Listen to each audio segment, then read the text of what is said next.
Hey, it's Chuck and Bob with your 46 Sports social media preview. We get you ready for the weekend in high school basketball. Going to be tough to top what we saw on Tuesday night in the area, but we'll give it a shot on Friday night. We'll start up in Michigan. Big game in the Southwest 10 Conference as the league leaders go head-to-head. Cassopolis leads the league. They'll be playing at home against Marcellus.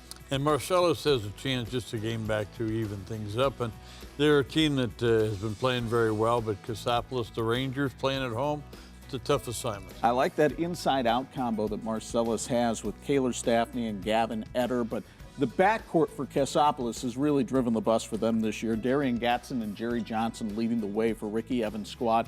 Can they bounce back from, just getting manhandled by Dowagiac on Tuesday night and handle Marcellus coming in? We'll have to wait and see for that one on Friday night. Let's come in Indiana. And the Bi-County Tournament is this week, one of your favorite events.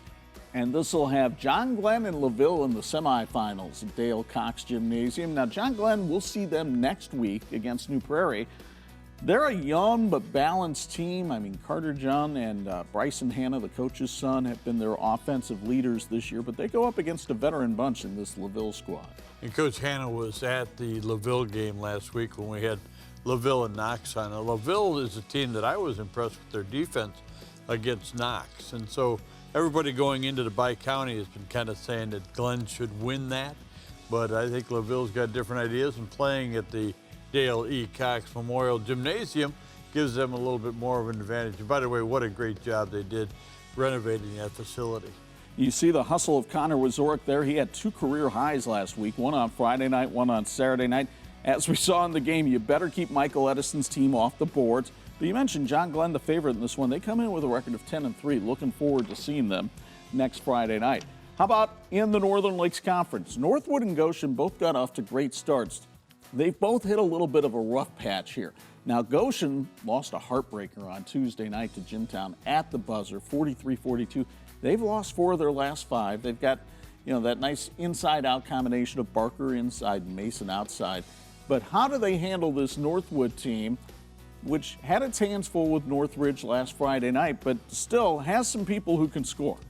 One of the things about Northridge, and of course, Trent Edwards is their top scorer, but one of the things about the program over the years, as the season has gone on, they will find the answers to the questions that have come up early in the season. I would expect that in the next 4 or 5 games that Northwood's going to have a chance to really hit their stride and be ready to go into the tournament. That's the way they run the program down there, and it's been successful. They're 9-4, and they might get a big boost if Jason Borkholder can come back from that concussion protocol that he's been a part of. That would help solidify their front line. So we look forward to Northwood and Goshen in the Maple City on Friday night.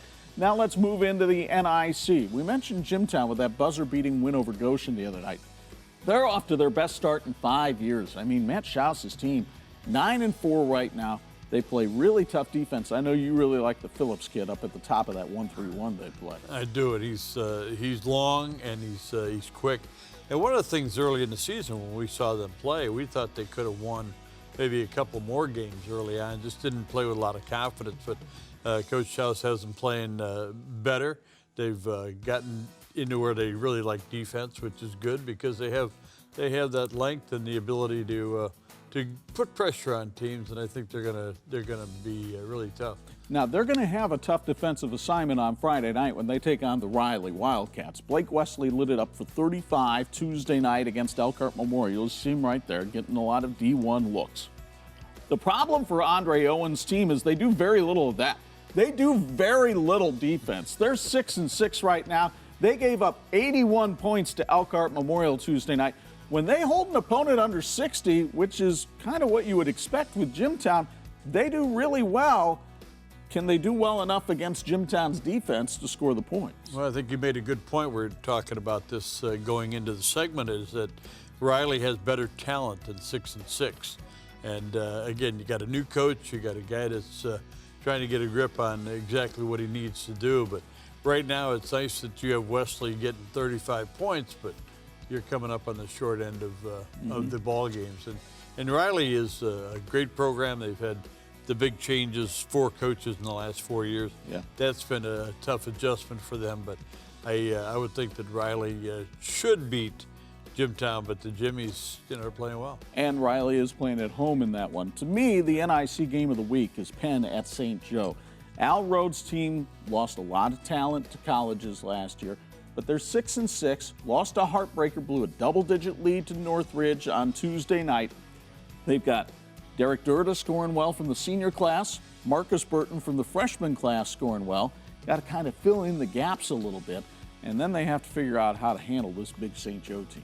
Well, and J.R. Knessie's the reason why they're so good, but they also have some size. And when you look at Penn's big guys, the guys they're counting on like Durda, he's a big young man, but St. Joe has the size to match up with that. And I think St. Joe's really hitting a nice stride too. They've got an ability to get up and down the floor. Mark Johnson, veteran coach, he's going to get the most out of that team. And again, this is a young team. This is a team that is going to be really good next year as well. It'll be a big game for Cole Hatkovich, the guard. He used to be in the Penn program. The other thing about St. Joe is they come into this game on a 2-game losing streak, having lost by 2 to Marion, 7 to Culver Academy. So they're a little bit hungry coming into this game with Penn. I would expect them to have a little bit of a chip on their shoulder coming into this one. And then the game we have for you on TV 46, live on Facebook and YouTube Friday night, and then on TV 46 at 11. Westview and Fairfield. This is a Northeast Corner Conference rivalry. They're meeting for the 90th time. Nolan Sherrick and the Falcons have their hands full trying to stop that guy, Charlie Yoder, the all-time leading scorer in LaGrange County. I think there's only one thing that'll stop Charlie Yoder, and that's graduation when he moves on, because he's being much sought after. He's a terrific young man and a good leader on that team. His dad's the head coach, so it's sometimes you see conflicts in that situation, but tell you what, he's like another coach out on the floor and doing a good job. And they've got Litweiler, who's a quality athlete as well. They've got some size, they've got some ability, and I think they're really looking forward to going out and taking on Randy Deshawn and the Fairfield Falcons. Randy inherited a very inexperienced team at Fairfield. They're learning, they're getting better. Rob Yoder even told them last week when they played in the conference tournament, I see your team getting better. Thing for Fairfield, you got to be able to hold on to the basketball. You're making 20 turnovers a game. That's way too many. Cut that down to 10. Who knows what could happen? We saw an upset 2 years ago in Benton. Will we see one on Friday night? Tune in live on YouTube and Facebook at 7:45 and on the Big 46 Friday night at 11. For Bob Nagel, Chuck Freeby, thanks for joining us here on social media.